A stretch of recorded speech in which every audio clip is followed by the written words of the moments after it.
we have to recognize that on both sides, undoubtedly there are people who are extremists and who say things that are contrary to what I believe are America's core values. But I will say that those extreme views were not in my White House. If there's a voice in America we needed to hear right now, it's former President Barack Obama. I wasn't embracing them.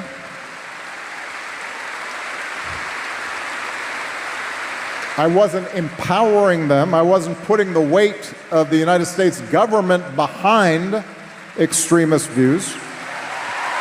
And that is when we have the weight of the United States government behind extremist views, we've got a problem. Obama, and only the way Obama can, is calling out Trump and the likes of Stephen Miller for giving not only voice but power within the White House to Stephen Miller, who is literally calling Democrats terrorists. Elon Musk, who on his platform is saying Democrats are murderers, and Trump himself just inflaming it.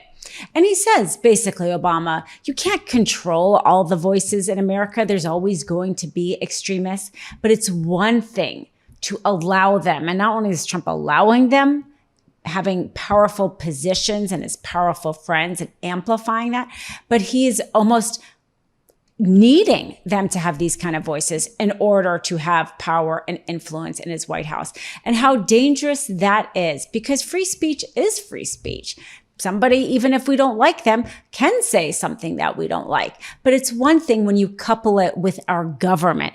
It's one thing when you couple it with people like Pam Bondi, who went out and put out a post saying she plans on criminalizing hate speech. She points to a statute that in fact criminalizes incitement to violence. And she purposely conflates the two, despite the fact that she is a lawyer. She was a top lawyer in Florida, now is the top lawyer of the United States. She knows that hate speech, even if we don't like it, regardless of who says it, is constitutionally protected free speech. But she uses that term because she plans on criminalizing speech beyond incitement to violence. She wants to criminalize free speech because Trump wants to criminalize hate speech and free speech. Stephen Miller wants to criminalize hate speech and free speech. And that's Obama's point when he says, when it's different, when you allow it and you enable it and you make it powerful within the institutions of power. Separate issue, free speech. Your Vice President, Vance, said that free speech is under attack in the UK. Do you agree with him? And Prime Minister, we saw the dismissal of a very well-known chat show host in America last night, Mr. Kimmel. Is free speech more under attack in Britain or America? Well, Jimmy Kimmel was fired because he had bad ratings more than anything else, and he said a horrible thing about a great gentleman known as Charlie Kirk. And Jimmy Kimmel is not a talented person. He had very bad ratings, and they should have fired him a long time ago. So, you can call that free speech or not. He was fired for lack of talent. When you look at the conduct that has taken place by Jimmy Kimmel, it appears to be some of the sickest conduct possible. Obviously, look, there's calls for Kimmel to be fired. I think, you could certainly see a path forward for suspension over this. And again, the FCC is going to have remedies that we could look at. Obama also points out just the blatant hypocrisy.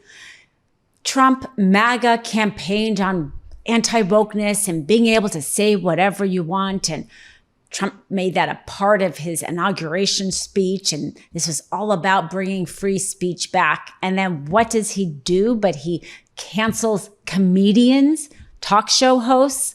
I mean, who wants to live in a world where you can't laugh at things? Well, that's evidently the world Trump and his buddies want us to live in. But Obama calls out the hypocrisy. And also, frankly, let's talk about the difference, even if you want to call it cancel culture, what Democrats did and decided not to buy certain products or not to go to certain movies based on the fact that they did no longer like the actor or actress or the company that put out a statement. They didn't want to buy from that company.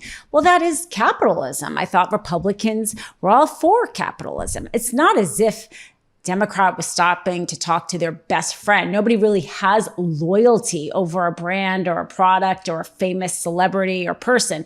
It's our choice whether or not to give them our money. The difference and why it's not only hypocritical, but so much more dangerous that Trump is outright canceling comedians and threatening to cancel other broadcasters is because he is the government. And it's not about capitalism and choosing where to spend his money. If he doesn't want to spend his money, watching, getting a subscription of Disney Plus and watching Jimmy Kimmel, then that's up to him. But instead, he's threatening the power of the FCC to not approve broadcast licensing, to not approve the mergers that Skydance had wanted to buy Paramount, or the fact that Nexstar wanted to buy Tegna Media. Both of those requiring government approval, both of those knowing Trump was not going to give that approval unless they took certain actions, paid him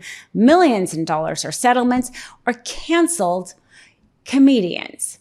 The difference is not just hypocrisy, it is anti-democracy. We're at an inflection point in the sense that we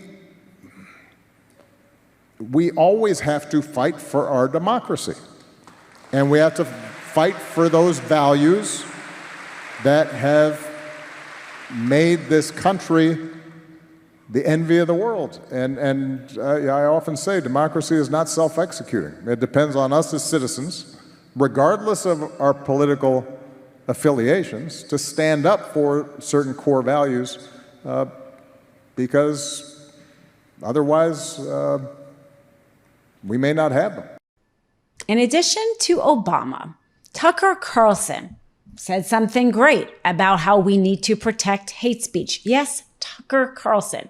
But in a fight like this, when you're dealing with the most foundational, basic right is what we can say, we need all the voices we can get. Take a listen to what Tucker Carlson says about Pam Bondi's threat to criminalize the protected free speech that is hate speech.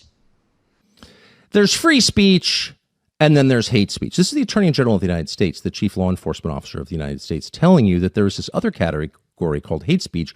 And of course, the implication is that's a crime. There's almost no sentence that Charlie Kirk, and I'm not running the risk of appropriating his memory for my own ends by saying this, it's provable. There's no sentence that Charlie Kirk would have objected to more than that. And you've got to think the Attorney General didn't think it through and was not attempting to desecrate the memory of the person she was purporting to celebrate, that she just threw that out there, that she hadn't thought about it. You hope that. You hope that Charlie Kirk's death won't be used by a group we now call bad actors to create a society that was the opposite of the one he worked to build. You hope that. You hope that a year from now, the turmoil we're seeing in the aftermath of his murder won't be leveraged to bring hate speech laws to this country. And trust me, if it is, if that does happen, there is never a more justified moment for civil disobedience than that, ever. And there never will be. Because if they can tell you what to say, they're telling you what to think. There is nothing they can't do to you because they don't consider you human. They don't believe you have a soul. A human being with a soul, a free man, has a right to say what he believes, not to hurt other people, but to express his views. New Meidas merch. Head to store.meidastouch.com today and get yourself the best pro-democracy gear and show your support. That's store.meidastouch.com.